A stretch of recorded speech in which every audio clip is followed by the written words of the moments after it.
Throughout history, political scandals have rocked nations and brought down powerful figures. Today, we dive into the greatest political scandals in history, where power, corruption, and downfall intertwine. Buckle up, kids, it's going to be a bumpy ride. Watergate. It all started in 1972 with a break-in at the Democratic National Committee headquarters in the Watergate Hotel. 5 men were caught trying to bug the office, and it quickly became clear that this was no ordinary robbery.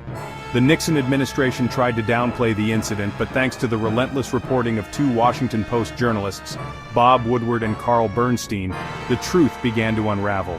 One of the most damning pieces of evidence was the revelation that Nixon had secretly recorded all of his White House conversations.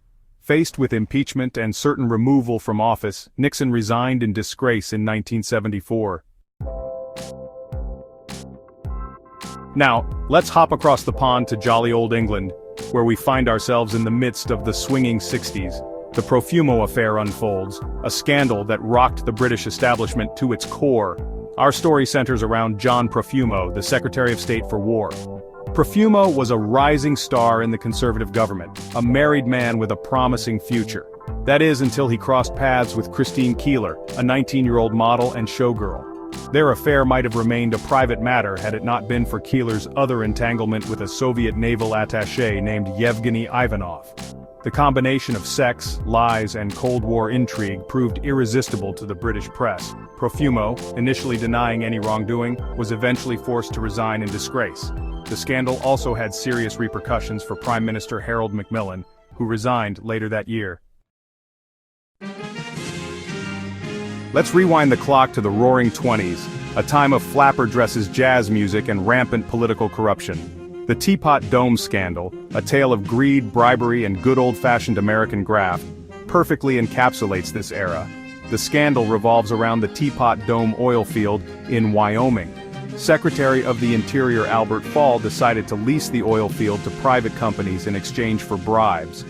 Fall received hundreds of thousands of dollars in bribes from oil tycoons Edward Doheny and Harry Sinclair. The Teapot Dome scandal sent shockwaves through the nation, exposing the corruption that had infected the Harding administration. Fall became the first cabinet member in U.S. history to be convicted of a felony while in office. The scandal eroded public trust in government and fueled a sense of cynicism about politics. It left a lasting stain on the Harding presidency. Fast forward to the 1980s, a time of big hair, shoulder pads, and a geopolitical standoff between the United States and the Soviet Union. The Iran-Contra affair involved the secret sale of arms to Iran in exchange for the release of American hostages held by Hezbollah militants in Lebanon. The Reagan administration decided to bypass Congress and the American public, engaging in covert operations. They sold weapons to Iran and used the proceeds to fund the Contras, a rebel group in Nicaragua. Oliver North, a National Security Council staffer, emerged as a key figure in the scandal. When the Iran-Contra affair came to light, it sparked a firestorm of controversy. Reagan, in a televised address, denied any knowledge of the arms sales. Now let's journey back to late 19th century France, a time of political turmoil and social unrest. The Dreyfus Affair, a story of injustice and prejudice, remains one of the most infamous miscarriages of justice in history. At the center of this storm was Alfred Dreyfus, a Jewish artillery officer in the French army, who was wrongly accused of treason in 1894. Despite proclaiming his innocence, Dreyfus was convicted by a military court in a sham trial. He was stripped of his rank, publicly humiliated, and sentenced to life imprisonment on Devil's Island. The Dreyfus Affair divided French society into 2 bitterly opposed camps.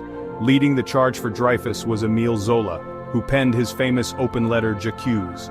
Eventually, after a long struggle, Dreyfus was granted a pardon in 1899 and fully exonerated in 1906.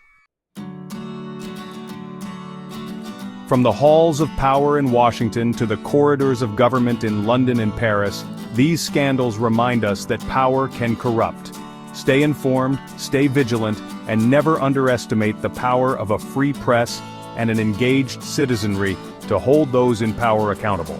These stories serve as a testament to the human capacity for both good and evil. For every corrupt politician, there are countless individuals who fight for justice and expose wrongdoing. If you found this video engaging, don't forget to like, share, and subscribe for more deep dives into history's most intriguing events. And remember, the next time you're tempted to trust a politician blindly, just remember these scandals.